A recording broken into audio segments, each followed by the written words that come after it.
ఆలోచించవలసిన విషయాలు. చాలా ఇబ్బంది కూడా జరుగుతూ ఉంది.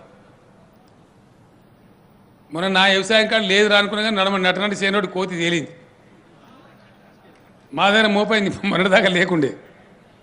ఈ కోతుల బెడద కొన్ని దిక్కుల, అడవి పందుల బెడద పెద్ద సమస్య కింద ఉంది.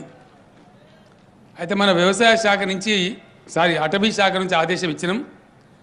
అడవి పందులను మీరు ఫైర్ చేసి చంపేయచ్చు, ఇప్పుడు పట్టుకోరు దాన్ని. వన్యప్రాణుల బెడద లేదు. అడవి పందులను పట్టుకున్న చట్ట ప్రకారంగా ఆ చట్టం నుంచి తీసేసినాం.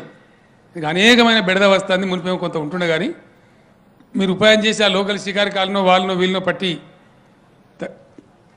సమస్య తగ్గించే ఉపాయం చూడాలి. దాన్ని ఫైర్ చేసినా కూడా లేదు.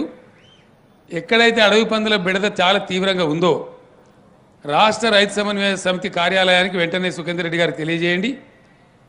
ఉత్తరం రూపంలో కానీ మెసేజ్ రూపంలో కానీ మీకు రైతు సమన్వయ సమితి కార్యాలయం యొక్క టెలిఫోన్ నంబర్లు, కాల్ సెంటర్స్ వారం లోపల మొత్తం సెటప్ చేసి మీ అందరికి పంపిస్తారు. కాబట్టి వారికి తెలియజేయండి. తెలియస్తే అటవీ శాఖను హెచ్చరించి అక్కడికి అటవీ శాఖ ఫ్లయింగ్ స్క్వాడ్స్ పంపించి ఆ బెడదను నివారించడానికి తగిన మార్గాలు తీసుకుంటాం. ఒకటి, సోలార్ ఫెన్సింగ్ సబ్సిడీపై అందించాలన్నారు.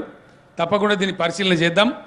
మరి సోలార్ ఫెన్సింగ్ కూడా ఆగుతుందా ఆగదా, అది ఎంత బాగా పనిచేస్తుందో వ్యవసాయ శాఖ మంత్రి గారికి తెలిసి విషయం.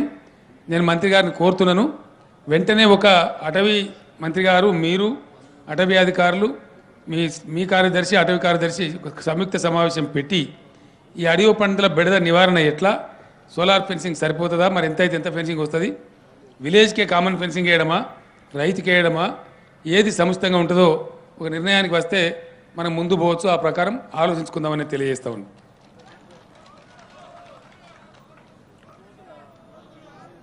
కోతుల కథ చెప్తున్నా నేను. కోతులది ఏంటంటే తప్పు వాటిది లేదు, తప్పు మనదే ఉన్నది. వెనుకట మొర్రి పండ్లు, తునికి పండ్లు, ఈత పండ్లు, అవేంటో రాములకప్ప, ఈ పండ్లు ఆ పండ్లు దునియా రకాల పండ్లు ఉండేటి. మేడి పండ్లు, మన్ను పండ్లు ఉండేటి. అవి మొత్తం మనం ధ్వంసం చేసినాం, వాటికి అన్నం లేకుండా అయిపోయింది. మరి వాటి జాగా మనం విడగొట్టినాం, మనం ఉన్న జాగాలకు అవి వస్తాయి. అంతే కదా. అవి ఎందుకు వస్తాయి? మనది మునుపు వచ్చినాయా? మునుపు కోతి పట్టుకొని వాడు కోతి ఆడితో వస్తే ఊరంతా చూద్దుంటే మనం కోతి ఆట. అటువంటి ఇప్పుడు ఇంటికి 10 కోతులు అయిపోయినాయి. కొన్ని దిక్కులైతే మొత్తం ఇళ్ళలోకి తీసుకుపోతున్నాయి. అవి జర తలుపు తీస్తే చాలు లోపలికి వచ్చి అలమారలు ఏది ఉంటే తీసుకొని పోతున్నాయి, కిచెన్లో ఏది ఉంటే తీసుకొని పోతున్నాయి. దీని మీద నేను కూడా తీవ్రంగానే ఆలోచన చేస్తున్నా. అదేమో సెంటిమెంట్, దేవుడు అంజన్నా అని మనం కొట్టాం. ఈ బెడద బాగుంది, బాగా ఎక్కువ జాగాలో ఉంది, చాలా నష్టం కూడా జరుగుతూ ఉంది.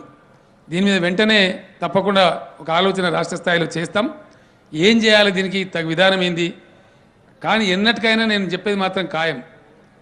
ఏదైతే మనం తెలంగాణకు హరితహారం పెట్టినామో, వైల్డ్ ఫ్రూట్స్ అంటారు. వైల్డ్ ఫ్రూట్స్ అంటే ఈ మేడి పండు, మర్రి పండు, తునికి పండు, చాలా రకాల పండ్లు మన చిన్నతనంలో చూసినవి ఉన్నాయి.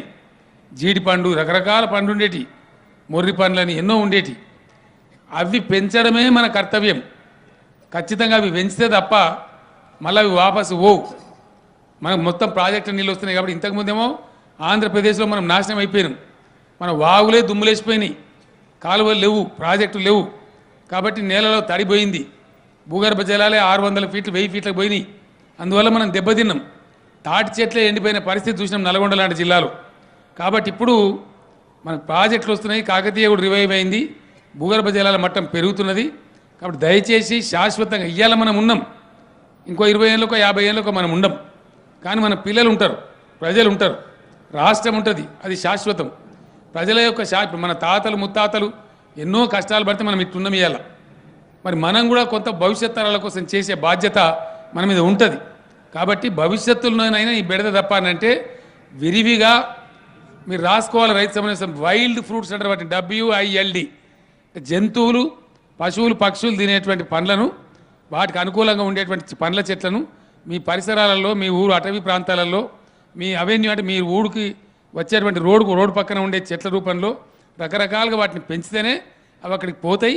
శాశ్వతంగా ఈ బెడద నివారణ అవుతుంది. సరే, తాత్కాలిక ఉపాయం కింద ఏం చేద్దాం. మరి కోతలకేమో అవి దుంకుతాయి, ఈ సోలార్ ఫెన్సింగ్ పనిచేయదు, వాటి మీకెళ్ళి అమాంతం దుంకుతాయి అవి.